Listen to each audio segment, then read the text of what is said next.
దేశానికి అవసరం ఉన్నంతనే కాదు, ఇతర దేశాలకు ఎగుమతి చేసే స్థాయికి ఈరోజు మన దేశం చేరుకున్నది అని అంటే దూరదృష్టితో ఆనాటి ప్రధానమంత్రి ఎడ్యుకేషన్ ఇరిగేషన్ను టాప్ ప్రయారిటీ కింద తీసుకోవడం. ఈ అంశాలను నేను ప్రస్తావించడానికి ఒక కారణం ఉంది.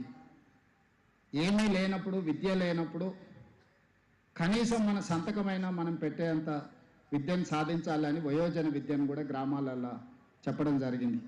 వ్యవసాయ కూలీలు, వ్యవసాయ పనులు చేసుకునే వాళ్ళకు వేదిక మీద ఉన్న చాలామంది ప్రజాప్రతినిధులకు తెలుసు. ఒకప్పుడు గ్రామాలలో వయోజన విద్య అని సాయంత్రం కనీసం చదవడానికి, వాళ్ళ సొంత సంతకం పెట్టడానికైనా విద్యను నేర్పినాం. ఈరోజు భారతదేశంలో విద్యకు అవకాశాలు లేని ప్రాంతమే లేదు. కానీ that is not sufficient for us. ఈరోజు ప్రపంచమే ఒక గ్లోబ్, ఒక విలేజ్గా మారిన సందర్భంలో పోటీ మన ఊర్లోనో, మన మండలంలోనో, మన నియోజకవర్గంలోనో, మన జిల్లానో, మన రాష్ట్రంలోనో, మన దేశంలోనో కాదు.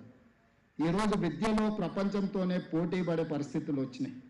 ప్రపంచంతో పోటీ పడాలనుకున్నప్పుడు విద్య అందించడం కాదు, విద్యలో నాణ్యత ఉండాలి, క్వాలిటీ ఎడ్యుకేషన్.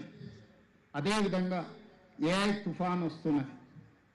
ఏఐ సునామీలాగా వచ్చి వేలాది లక్షలాది మంది వైట్ కాలర్ జాబ్లు పోతున్నాయి అని చెప్పి రోజు పేపర్లలో, టీవీలలో చూస్తున్నాం. మరి ఈరోజు ఏఐ సునామీలో వైట్ కాలర్ జాబ్స్ పోయినప్పుడు, కోట్లాది మంది దేశంలో యువకులు నిరుద్యోగులు మారినప్పుడు ఈ దేశం యొక్క ఆర్థిక వ్యవస్థ, ఈ దేశం యొక్క భవిష్యత్తు వేగంగా అత్యంత ప్రమాదం వైపు ప్రయాణం చేస్తుంది. అందుకే ఈరోజు స్కిల్ అనేది అవసరం. స్కిల్ లేకుండా వైట్ కాలర్కి ప్రత్యామ్నాయమే blue collar. Blue collar jobs చేయాలి, బ్లూ కాలర్ అభివృద్ధి చేయాలి అని అంటే వాళ్లకు సాంకేతిక నైపుణ్యాన్ని అందించాలి.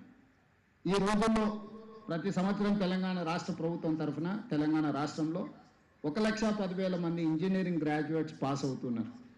ఇక్కడ అందరూ చదువుకున్న వాళ్ళు, చదువులు చెప్పే వాళ్ళే ఉన్నారు. నేను మిమ్మల్ని అందరినీ ఒక సూచన చేయదలుచుకున్నా.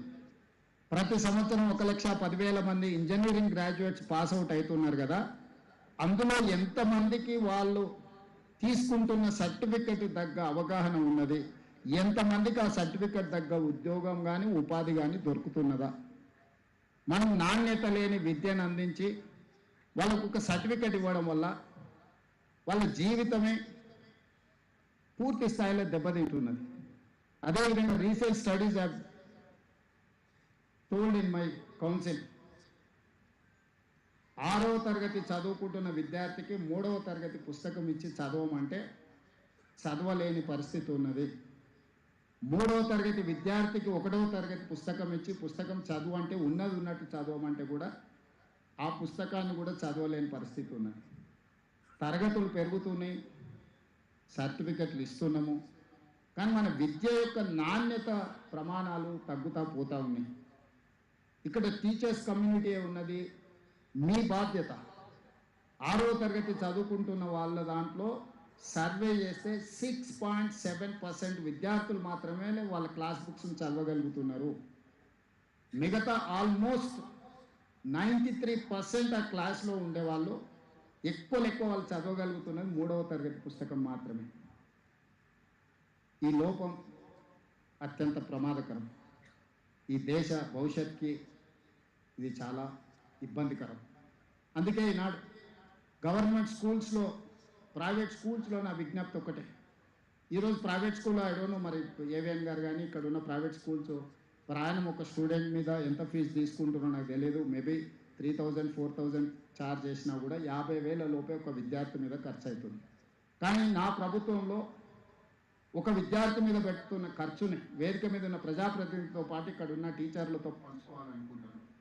ప్రతి ఒక్క విద్యార్థి మీద రాష్ట్ర ప్రభుత్వం 1,08,000 రూపాయలు ఖర్చు పెడుతున్నాం. ఈరోజు మేము 1,08,000 రూపాయలు ఖర్చు పెట్టిన ఒక విద్యార్థి 6వ తరగతిలో చదువుకుంటూ, 6వ తరగతిలో ఉంటూ 3వ తరగతి పుస్తకం చదవలేకపోతుండు.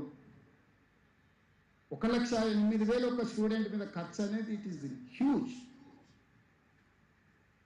ఈ క్యాలిక్యులేషన్లు మనం ఎవ్వరం లెక్కించడం లేదు. ప్రభుత్వము విద్య మీద అత్యధికంగా ఖర్చు పెడుతుంది. ఈ ఇయర్ దాదాపుగా 27,000 కోట్ల బడ్జెట్లో కేటాయించినాం. మన బడ్జెట్లో 8.3%. 8.3% మన బడ్జెట్లో ఖర్చు పెడితే నిజంగా నాణ్యత కలిగిన విద్యను అందించలేకపోవడం అనేది. రెండవది, ఈరోజు తల్లిదండ్రులు 2 సంవత్సరాలు కాకుందే పిల్లల్ని పాఠశాలకు పంపించాలని, పిల్లల్ని చదివించాలని ప్రయత్నం చేస్తున్నాం. ప్రభుత్వ పాఠశాలల్లో నర్సరీ, ఎల్కేజీ, యూకేజీ వ్యవస్థ లేదు. 5 సంవత్సరాలు నిండిన తర్వాత 1వ తరగతి నుంచే చేర్చుకుంటామంటుంది. ఉపాధి హామీ కూలీల నుంచి కార్మికుల వరకు పిల్లల్ని నర్సరీ, ఎల్కేజీ, యూకేజీ విద్యకు పంపించాలన్న తాపత్రయంలో ప్రైవేట్ స్కూల్స్ వైపు, ప్రైవేట్ విద్యా సంస్థల వైపు వాళ్ళు ప్రయాణం చేస్తున్నారు. నేను తప్పు పట్టట్లేదు, కానీ ప్రభుత్వం విఫలం చెందడం వల్లనే వాళ్ళు ప్రైవేట్ స్కూల్స్ వైపు వెళ్తున్నారు. అందుకే ఈ సంవత్సరం నుంచి గవర్నమెంట్ స్కూల్స్లో నర్సరీ, ఎల్కేజీ, యూకేజీని కూడా ఇప్పుడు రాష్ట్ర ప్రభుత్వము ప్రవేశపెడుతుంది. వచ్చే అకాడమిక్ ఇయర్ నుంచి నేను నర్సరీ, ఎల్కేజీ, యూకేజీలో పేద పిల్లల్ని ప్రభుత్వ పాఠశాలలకు తేకపోతే 3 సంవత్సరాలు ప్రైవేట్ స్కూల్లో చదువుకున్న తర్వాత 4వ సంవత్సరం మళ్ళీ ప్రభుత్వ పాఠశాలలు చేరడం అనేది జరగదు. ఈరోజు నాకు కొన్ని స్కూళ్ళల్లో 9 మంది టీచర్లు ఉంటే 5 మంది స్టూడెంట్స్. ఈ 9 మంది టీచర్లు ఎవరికి చదువు చెప్పాలి? 5 మంది స్టూడెంట్స్కి. వాళ్ళు వంతుల వారీగా పెట్టుకుంటే వాళ్ళకి 15 రోజులకు ఒకసారి వస్తుంది డ్యూటీ. అన్ని సంతకాలు ఒకడే పెడుతుండు, ఏదో నడిచిపోతుంది. అది వాళ్ళ తప్పు కాదు, సొసైటీ యొక్క తప్పు. మనం దాని మీద ఫోకస్ చేయకపోవడం వల్ల ఈరోజు ఇంకా కొంచెం స్టాటిస్టిక్స్ నేను ఇవ్వదలుచుకోను. రాష్ట్ర ప్రభుత్వ ఆధ్వర్యంలో 26,000 పాఠశాలలు ఉన్నాయి. 26,000 పాఠశాలలు నా దగ్గర ఉంటే నా దగ్గర ఉన్నది 18 లక్షల మంది విద్యార్థులు. అదే ప్రైవేట్లో 11,000 పాఠశాలలు ఉంటే 33 లక్షల మంది విద్యార్థులు ఉన్నారు. మరి ప్రైవేట్లో 11,000 స్కూళ్ళల్లో 33 లక్షల మంది విద్యార్థులు ఎట్లుంటారు? ప్రభుత్వంలో 26,000 పాఠశాలలు ఉంటే నా దగ్గర 18 లక్షల స్టూడెంట్స్ మాత్రమే ఎందుకున్నారు? ఈరోజు ప్రజాప్రతినిధులు అందరం, వేదిక మీద ఉన్న పెద్దలందరూ, యువమిత్రులు అందరూ ఆలోచన చేయాలి. మనం ఎక్కడ సమాజము, ఎక్కడ విఫలం చెందినము, ఎక్కడ ఎడ్యుకేషన్ సిస్టమ్ డిరేల్ అయింది, ఎక్కడ ప్రజాప్రతినిధులుగా మనము కొన్ని కఠినమైన నిర్ణయాలు తీసుకోవాల్సిన అవసరం ఉన్నది. రాజకీయాలకు అతీతంగా ఇది ఆలోచన చేయాల్సిన సందర్భం. ఈ వేదికను చూసినాం, నాకు సంతోషమైంది. కనీసం కొంత క్వాలిటీ డిస్కషన్, డిబేట్, కనీసం మనసులో ఉన్న ఆలోచనలను పంచుకుంటే కేంద్ర ప్రభుత్వంలో ఉన్న పెద్దలు కానీ, ప్రజాప్రతినిధులు కానీ ఎక్కడో ఒక దగ్గర ఈ సిస్టమ్ని ఎంపవర్ చేయడానికి మాట్లాడతారని నేను భావిస్తున్నాను. ఈరోజు మనందరం ఆలోచన చేయాలి, సమాజం కూర్చొని ఆలోచన చేయాలి. విద్య కోసం తాపత్రయపడాల్సిన పని లేదు. ప్రతి గ్రామంలో స్కూల్ వచ్చింది, సింగిల్ టీచర్ స్కూల్స్ వచ్చినాయి.